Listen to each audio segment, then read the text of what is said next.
I'm going to do an extension of last week's episode where I was hunting sheds and talking whitetail strategy.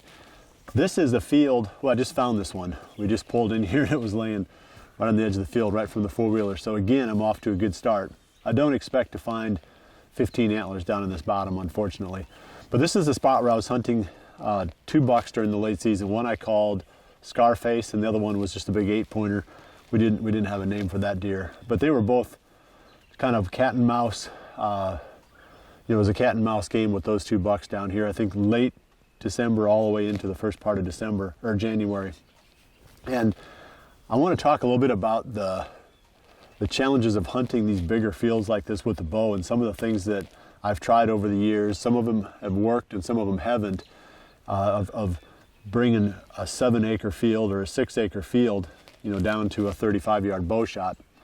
So I'll do that while I'm walking, and hopefully we can pick up. I'd love to pick up at least one side from one of those bucks today. That'd be pretty cool.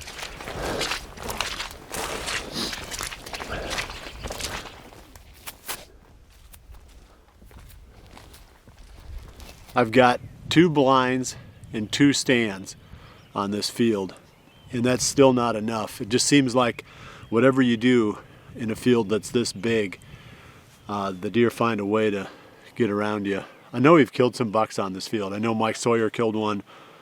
I can't remember what year it was, 2010 or 11, somewhere around there. Nice buck. Let's see. I can't even say for sure that I've killed one on here, as much time as we've spent here. It's just really challenging with a bow to hunt these larger plots like this. So let me walk you through what I've done here and then what I'm going to try this coming season, and you can follow along with me this fall and see if it works. I started with a tree stand over in that edge. The deer kind of come off that ridge top and drop down and come into the bottom. And I've got a tree stand on the other end where they kind of funnel in across a kind of a major creek crossing on that end. So that's what I thought. Well, I'll catch the deer as they're coming into the field.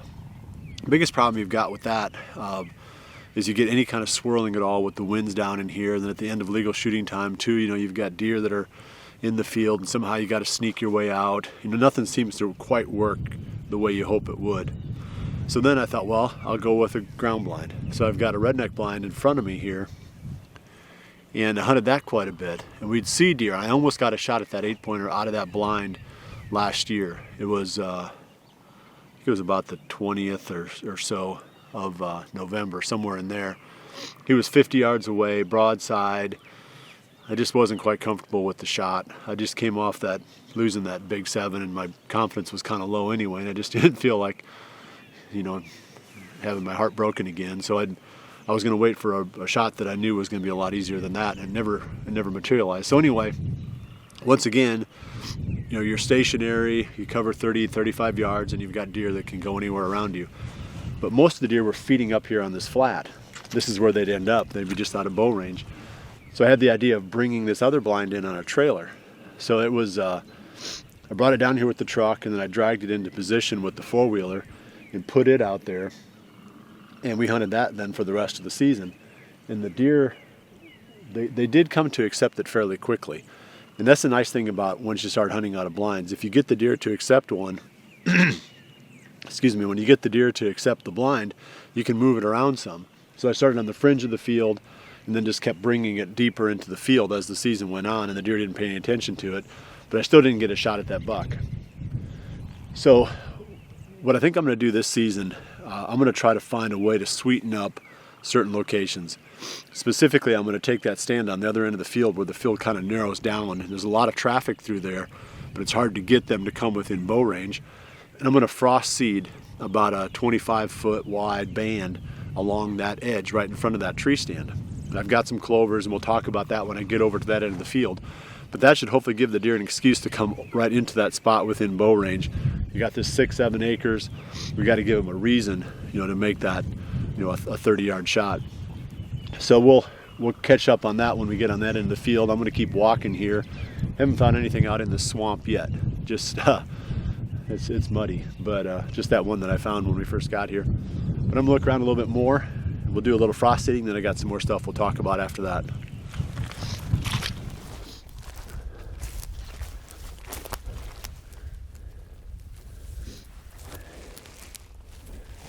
That one's been there for a while. I broke one of the tines off when I planted this. So it's been at least 1 year. I'm counting it though.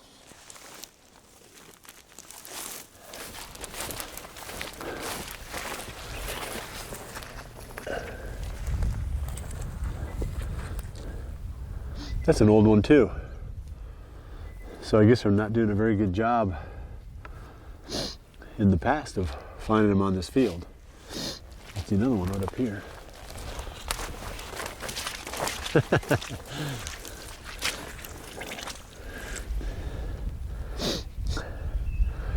think that's a third old one. This one's busted up, not from fighting. It looks to me like, once again, it got run over with farm equipment, probably when I was drilling this field. Looks like I should have hunted here a couple of years ago. More action back then. Talking about this blind a little bit more, and I started to refer to it a few episodes back about being able to hold the human scent inside. That's why I like these rednecks on these trailers down in these fields like this, because when I close those windows and put the spring clips on, none of the scent gets out. And there's two of us in there, myself and the cameraman. It's pretty fascinating, really, to see how the deer can go on all sides of that. I mean, I couldn't have a blind in the middle of this field if that didn't work, because for sure at some point there'd be deer downwind of it. Just something to keep in mind. It's not going to work everywhere, but once in a while something like that can really pay off.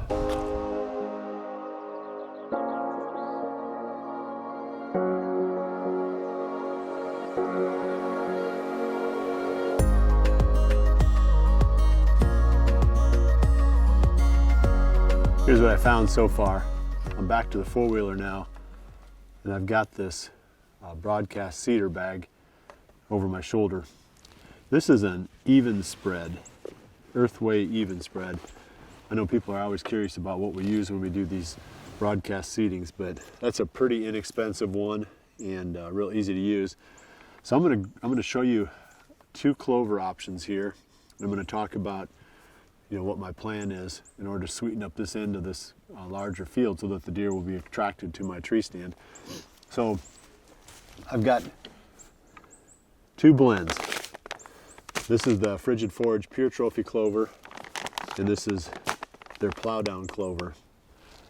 The Plowdown Clover are primarily annual clovers. Most clovers are, at their essence are perennials, but some of them aren't very winter hardy, so you almost call them annuals. And that's what the Plowdown Clover is. It grows really fast, creates a lot of forage that obviously the deer would eat, but it also gives you a lot that you can plow down in the summer in order to plant big and beastie into it. You get a lot of nitrogen credit when you till in or plow down this tall clover. So that is not a good option for frost seeding, because we're going to have some cold days, some cold nights especially. This stuff not being very winter hardy, it might start to germinate and then die. Whereas the Pure Trophy Clover, this is a true perennial. This one would work really well for frost seeding. The more, or let's say less winter hardy, you can still broadcast seed those. You just can't do it when it's still going to be a lot of freezing nights. So today I'm going to put down the Pure Trophy Clover.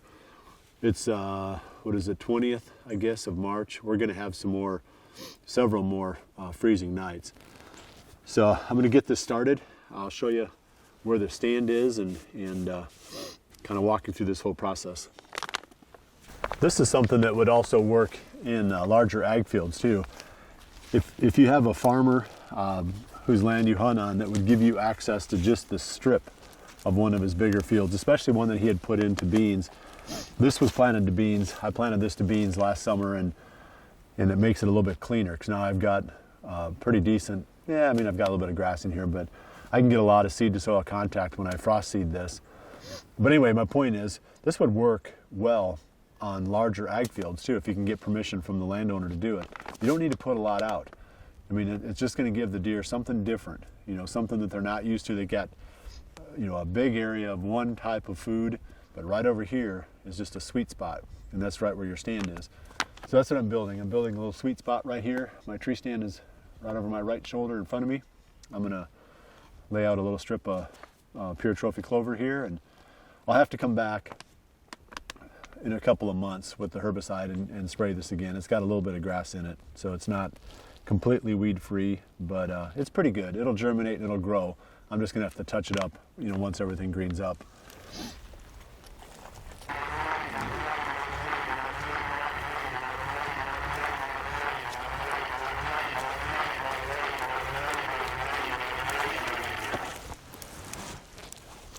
Not only is this a good time to be shed hunting and frost seeding clover, but now is a good time also to be doing some postseason scouting. I think most people get scouting backwards.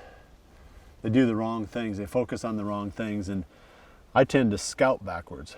I would start with how I get in and out of the hunting area first, and then I would transition into trying to find the deer sign and the stand locations that make sense. Most people will start with trying to find the sign, then they look for a tree, and then they try to figure out, you know, after they've already got, you know, a lot of emotional ownership of that spot, then they try to figure out how they're going to sneak in and out of there. That's their kind of last thought. For me, that's the first thing I think about, and I think it makes the most sense because that's the aspect of the hunt that's either going to make or break your success. Getting in and out clean. We talk about it a lot on Midwest Whitetail, but it really starts with your postseason scouting. Like right here, I've got a creek that winds through this area. Everything I do on this part of the farm focuses on using that creek as my entry and exit route. It's pretty deep. I mean, it's probably 5 or 6 feet deep down off the bank down to the water. So I can get in there and sneak through this whole part of the farm, and deer even, you know, bedded nearby or on these fields, they don't even know I'm coming and going. So those are the hunter highways.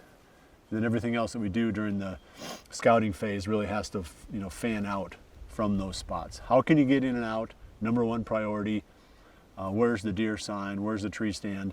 Number two priority. So as long as you can kind of keep that in the right order, you'll come up with some stands that may not be the absolute smoking best on the whole farm, but they're stands that you can hunt consistently without burning them out. And then over the course of a season, that's going to lead to success. Well, I got this spot cleaned up. I can see the tree stand right there, and I'm looking forward to this fall because I know with clover right here within 20 yards of that tree, that's going to change the whole dynamic on this field. Hopefully everything that's normally milling around out in there will swing through here first, or at least at some point, and pick away at this clover. Well, I appreciate you joining me. I'll see you right back here again next week for the next episode of Midwest Whitetail. And remember to always dream big.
Midwest Whitetail closed take 2. I thought I'd wrapped up down on the bottom field after we got done with that frost seeding project. as we were coming out, we started finding antlers from the ATV, and we just kept circling and going back and forth through the grass and ended up with 11 or 12 antlers here. So it was a lot better day than I expected. So this is actually gonna be the wrap up for the episode. I appreciate you joining me. We'll see you right back here again next week for the next episode of Midwest Whitetail. And remember to always dream big.